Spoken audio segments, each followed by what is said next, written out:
आज हम पढ़ेंगे और गेट। और गेट में हम सबसे पहले क्या देखेंगे, सिंबल, उसके बाद उसकी ट्रुथ टेबल, फिर हम देखेंगे और गेट यूजिंग स्विच सर्किट, फिर देखेंगे हम और गेट यूजिंग डायोड सर्किट, फिर उसके बाद हम एक दो एग्जांपल देखेंगे। सबसे पहले सिंबल, ये है हमारा और गेट का सिंबल। ये दो इनपुट है हमारे ए बी और वाई हमने आउटपुट दिया है। अब इसकी ट्रुथ टेबल देखते हैं, ए बी वाई 0 0 0 1 1 0 1 1। ये हमारा एक इनपुट कॉम्बिनेशन है 2 बिट का।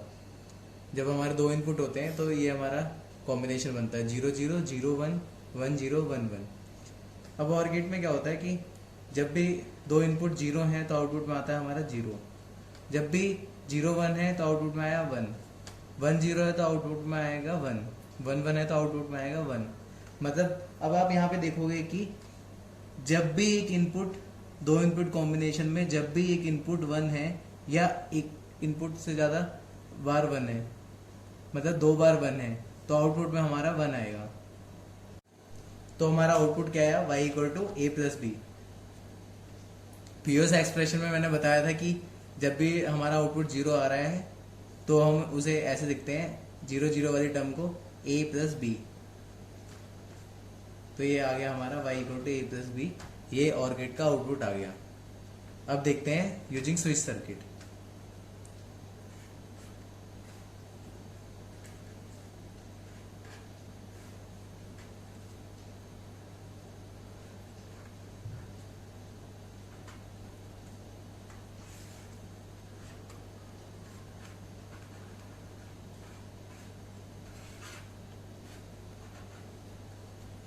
ये हमारा स्विच सर्किट है, ये एक लैंप है और ये एक इनपुट सप्लाई है, पावर सप्लाई। अब जब भी 0 0 होएगा, 0 0 मीन्स स्विच हमारा ओपन है। जब ये ओपन है तो कोई करंट फ्लो नहीं करेगा इन दोनों में से, तो आउटपुट में कोई करंट नहीं जाएगा, तो आउटपुट में क्या आएगा 0। जब 0 1 दिया, 0 जब ए 0 है तो ये तो ओपन है, 0 1 1 जब बी 1 है तो ये क्लोज हो गया। क्लोज हो गया तो सारा करंट यहाँ से फ्लो होके ये ग्लो कर गया, तो आउटपुट में हमारा इनपुट आ गया, तो y इक्वल टू 1। जब a 1 है b 0 है, जब a 1 होगा तो ये क्लोज हो जाएगा, तो करंट यहाँ से फ्लो हो जाएगा और ये बल्ब ग्लो करेगा। और ये b 0 है तो इस केस में b ओपन होगा, तो यहाँ से कोई करंट फ्लो नहीं करेगा, तो सारा करंट यहाँ से फ्लो करेगा, तो आउटपुट में आ गया 1। जब दोनों 1 होंगे तो हमारे दोनों स्विच क्लोज हैं, दोनों से करंट फ्लो करेगा, तो आउटपुट में क्या आ जाएगा, इनपुट, तो y इक्वल टू 1। तो ये हो गया हमारा y equal to A plus B using switch. अब देखते हैं डायोड सर्किट।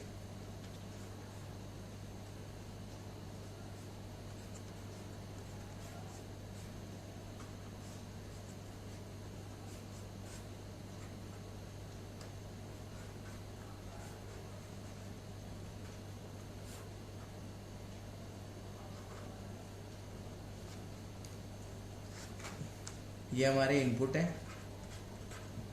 ये हमारा आउटपुट है। अब जब हमारा 0 0 होगा, 0 0 होगा तो डायोड वर्क नहीं करेगी, क्योंकि पी साइड में 0 पोटेंशियल है।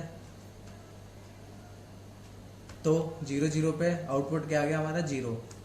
अब 0 1, ये पी 0 है, ये 1 है, मतलब पी साइड ये हायर पोटेंशियल पे है, तो ये डायोड हो जाएगी फॉरवर्ड बायस। फॉरवर्ड बायस में करंट फ्लो करता है, तो आउटपुट में आ जाएगा हमारा इनपुट, तो y इक्वल टू 1। अब 0 था तो ये अनबायस हो जाएगी डायोड। जब मैंने बताया था कि दोनों साइड सेम पोटेंशियल है तो डायोड हमारी ऑफ होती है, तो आउटपुट में यहाँ से कोई आउटपुट नहीं आएगा।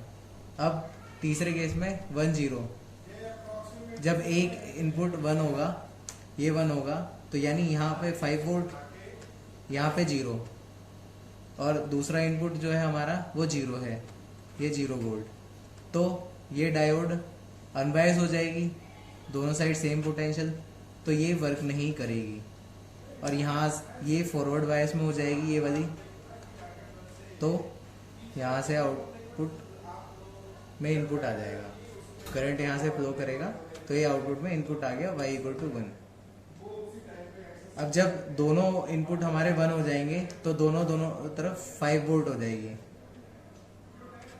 ए वाली डायोड के पी साइड भी 5 वोल्ट और बी वाली साइड के पी साइड 5 वोल्ट और यहाँ पे 0 वोल्ट है।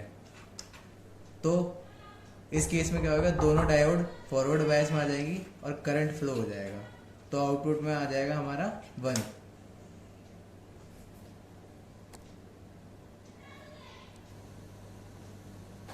अभी हमारा एक क्वेश्चन है, इसमें बोल रखा है कि ये जो फिगर है इसमें एक TTL एंड और गेट इन्वर्टर है, जो इनपुट दे रखा है तो उसके हिसाब से हमें बताना है आउटपुट क्या होएगा। ऑप्शन दे रखे हैं 0, 1, AB बार।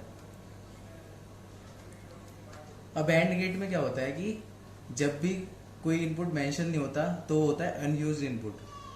तो अनयूज्ड इनपुट को हम क्या कंसीडर करते हैं, 1। एंड गेट के केस में अनयूज्ड इनपुट को हम देते हैं 1 और गेट के केस में क्या लेते हैं, 0।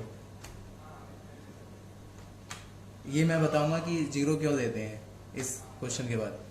अब इसमें क्या है कि अनयूज्ड इनपुट है, यहाँ हमें मेंशन नहीं है 1 है या 0 है, तो हम इसे कंसीडर करेंगे बाय डिफॉल्ट 1। एंड गेट में 1 1 पे क्या आता है, 1। यहाँ से ए और बी है, यहाँ पे क्या आया आउटपुट में ए बी। एंड गेट का आउटपुट क्या होता है, ए बी।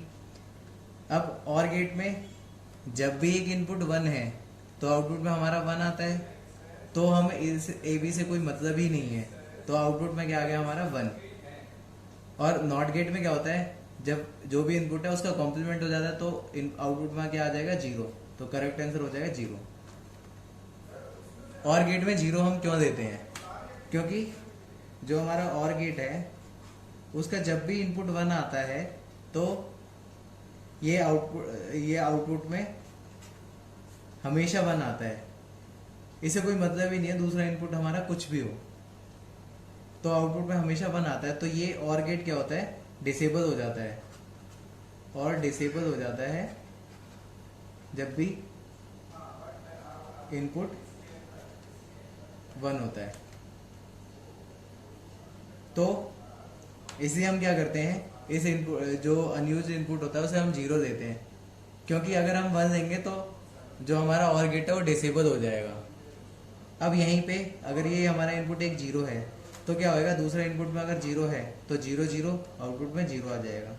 अगर 1 है तो 0 1 क्या आएगा, आउटपुट में 1।